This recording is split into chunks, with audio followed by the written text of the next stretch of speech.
The FBI is now joining the search for more victims of a serial killer on New York's Long Island. And there's now a profile of the suspected murderer. CBS News correspondent Seth Doane is here with more for us this morning. Seth, good morning.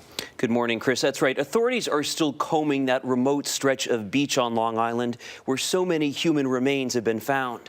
In that search for clues, some of the most important still to come may be from the medical examiner's office, as authorities try to determine who all of these victims may be. As dense fog blanketed the crime scene, 5 police divers went underwater searching for more bodies in this unsolved mystery. The FBI will go airborne with high-tech imaging aircraft to search for more skeletal remains, where as many as 10 sets have already been found. Police say they have not necessarily linked these grisly discoveries. Suffolk County Police stressed this could be a long-term investigation and acknowledged what CBS News had learned, that there may be more than just one killer. Well, we're certainly looking at that. We have an open mind on this investigation. And now a profile of the suspected serial killer is emerging.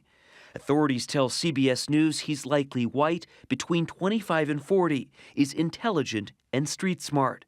This all started after Shannon Gilbert, an escort who advertised on Craigslist, disappeared back in May.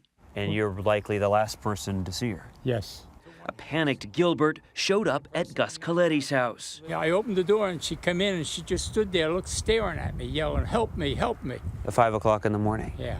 He called 911 for help, but Gilbert ran away, slipping down his steps, then briefly hiding under his boat before running off. Looking back, I'm saying to myself, I could have possibly saved that girl's life. Is it difficult thinking that? Yeah, it's difficult. It's not easy. I got daughters that age. It's not easy. Gilbert was never found, but the search for her led to the discovery of 4 other Craigslist escorts found asphyxiated and buried in the beach.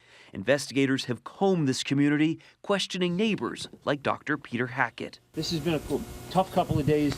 Gilbert's family says that this former police doctor had encountered Shannon Gilbert that night, fueling suspicion that Hackett and his wife say is unwarranted. Did you see Shannon Gilbert on that night? Wait, she was missing. She was missing. As the investigation drags on and the body count rises, it's beginning to take a toll. But resident Beverly Kolb says this hardy community knows how to weather a storm. I keep a cell phone in one pocket and a camera in the other, A gun in the other. and when I have to take a shotgun, I'm out of here. Authorities are now trying to collect DNA from the bones so that they can try to identify the individuals. Then they'll try to retrace their last steps through family, friends, and GPS cell phone records, which could lead them to a killer. Seth, early on in this case, investigators were looking to connect potentially these murders with 4 prostitutes that were murdered in Atlantic City, New Jersey. Is that an angle that they're still following?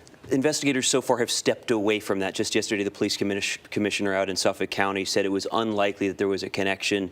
The folks in New Jersey acknowledged that authorities on Long Island contacted them but won't say anything more, but they are stepping away from that for now. Quickly, any indication of how long this might take to crack this thing? Well, serial killers are notorious for slipping up, getting caught in a traffic accident without license plates, something like that. But likely, I think it sounds like it will be weeks, months, not days. Okay. Seth Doane, thank you very much. Good to see you this morning.